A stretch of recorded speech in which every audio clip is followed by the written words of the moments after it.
Hi, everybody. Welcome to Inside My Wallet, a podcast which will be a real honest talk about the money mindset. I'd like to introduce us so that people know who we are and why we want to talk about this subject matter.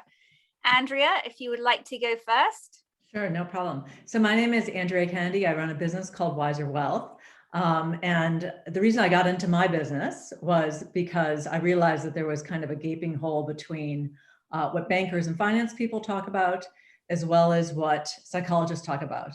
And to be able to bring those two together and to practice both kind of financial therapy as well as investment and financial planning was kind of this need that was needed, a hole that needed to be addressed. In terms of giving advice and talking about money. So that's why I started my business. I've been doing it for 15 years and I've authored a book called Own Your Financial Freedom. And it's fantastic. I'm Amanda Edwards and I founded Tidy My Money. I'm a wife, mother of three, but I have also been an accountant for, it's very telling, around 27 years or thereabouts. And I've lived in, quite a few countries, a bit like you, Andrea. We've been expats in various countries, and probably what that's given me or us, I certainly hear it when you talk, is that we're well aware that, there's more things in us humans that we're alike than we're different. And, Tidy My Money, for me, the catalyst was it came from a place, sadly, where when I was 11 years old, my father passed away in a car accident, and as well as the emotional trauma that led us to a big financial trauma.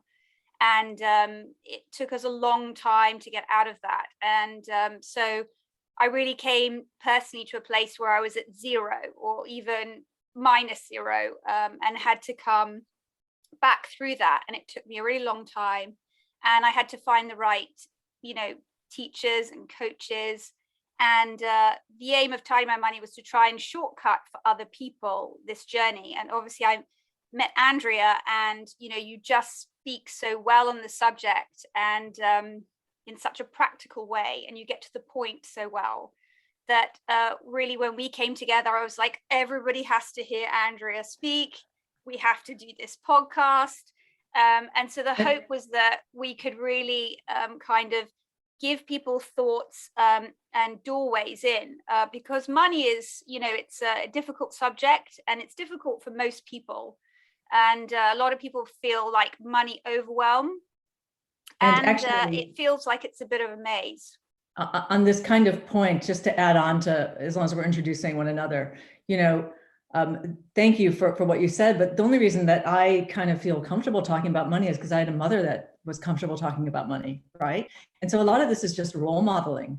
And hopefully what we can also do in this podcast is role model, how to talk about money, and kind of the kind of questions that people ask, and how to have relaxed conversations about money and have it not be kind of as emotive sometimes as it can be. So I think a lot of this, and my business started when I realized in my 40s, a lot of people started to have big changes in their life, whether it was divorce or starting a business or whatever, that impacted their finances. And people who were very, very well educated and very bright women were uncomfortable talking about money, right? Because it was just something that they had not done, not because they couldn't.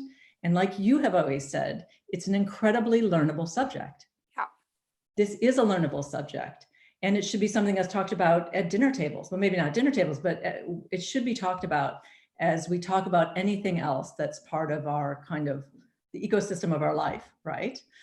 Health, hygiene, finances, it should just be a normal thing.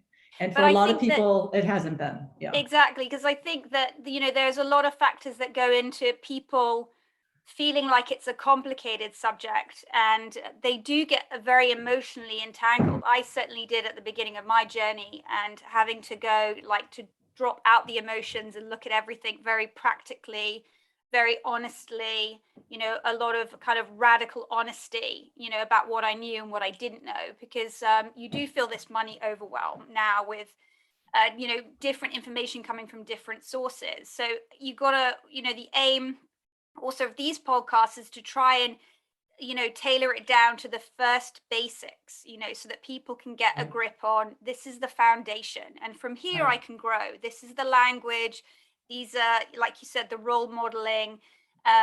Because I think, I do think like money, if you think about money as a maze, like for everybody. So, there's a playing field in front of everybody. Every adult has to interact with money. So there's this huge playing field. And in the way of that is this maze. And depending on where you are, who are your guides, if you had a mother that, was informative to you, or if you had nobody giving you a good example, that maze could look accessible, daunting, huge, dark. You can get into it, take the wrong turns. And you have to kind of learn that you probably can't do everything yourself. You are going to need advisors, good advisors who are directing you in the right way so that you can get to your end goal at the end.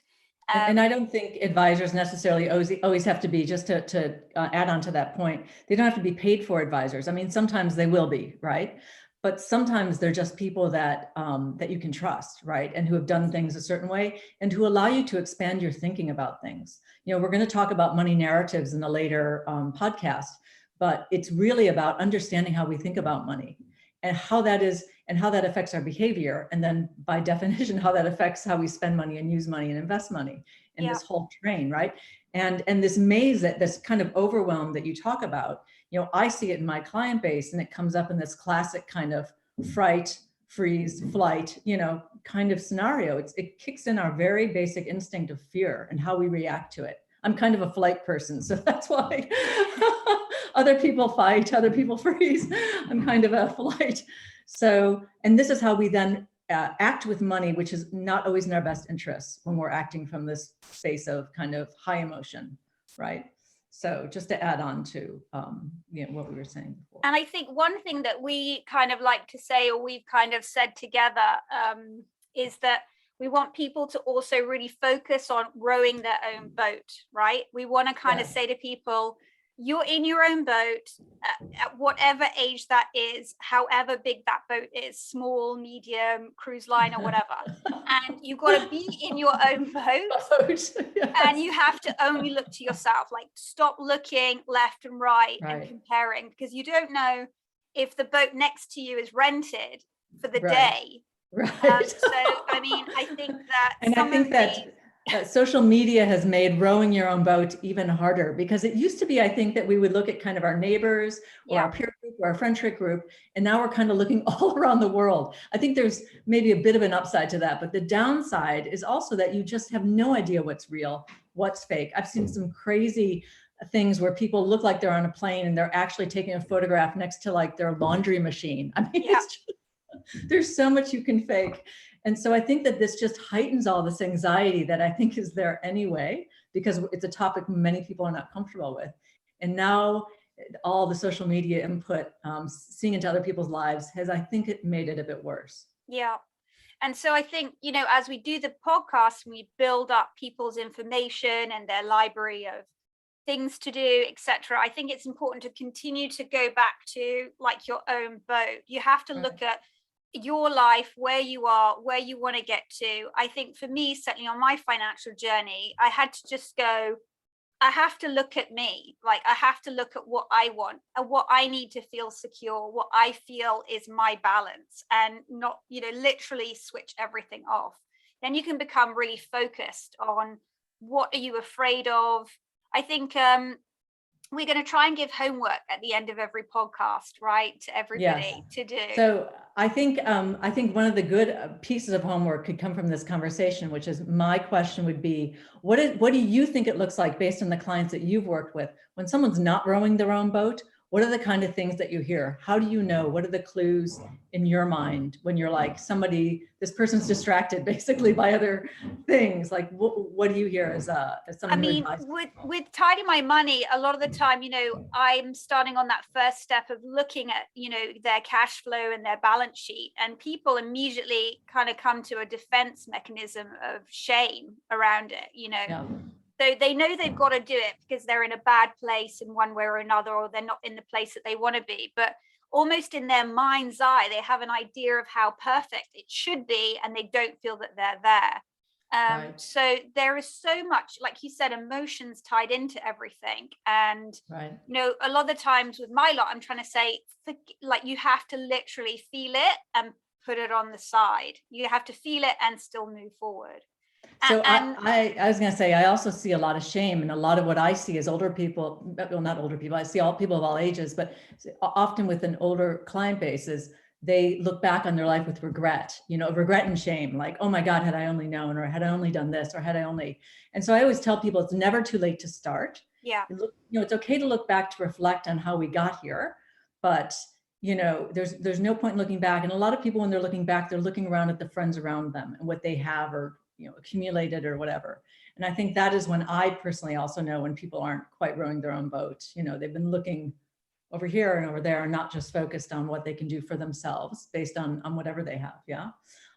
So I think that these are all really kind of, this is a good starting point. Maybe the homework that we can give people, if we were going to give some homework at the end of this, is maybe asking people when they feel shame, or when they feel regret, or when they feel envy, maybe to look at what's triggering that, and to just kind of start a bit of a journal and write those feelings down. When they feel competitive with other people, Yeah. about money things, things that just aren't necessarily helpful. Yeah. Help What's events and shutting them things. down, right? Why Yes. they're feeling certain things about money, even from just what we're talking about here. Right. I mean, the Exactly. podcast will go through like a journey with people. And I think that journal keeping will be great in the future. And also, like, if they can start with that work, this homework of looking at what are the triggers, what does make them feel shame around money, what makes them jealous of or competitive against others. And as they go through the journey, maybe it's good to always go back, and see whether those feelings disappear later. I hope they do. I think with time, I kind of would tell people is, the feelings may never go away, but instead of feeling them for a week or a month, you'll feel them for 15 minutes or 20 minutes. And exactly. we should be able to help people kind of get on a journey to kind of douse the feelings, and just focus on doing what's best for them, right? For them. And to kind of stay on a path of kind of evolution with their money. Yeah, I think that's a nice way for us to introduce ourselves and start, and hope to interest people, in the journey we hope to take with everybody. I mean, we're going to have podcasts with just Andrea and I, but also with other experts that, will bring in that we might feel, or even just regular people who have had something happen to them. And it's important to know that, like, these are, everyone's in kind of can be in the same position sometimes. So, exactly. But I think, the homework's great. Like, write down, the emotions around money, and what makes you feel bad or shame. And then we'll come back with our second podcast soon, and everyone can catch up with us again. And we're covering money narratives, right? Money narratives, yes. Okay, excellent. And we'll see you all soon. Thank you. Okay, bye-bye. Bye.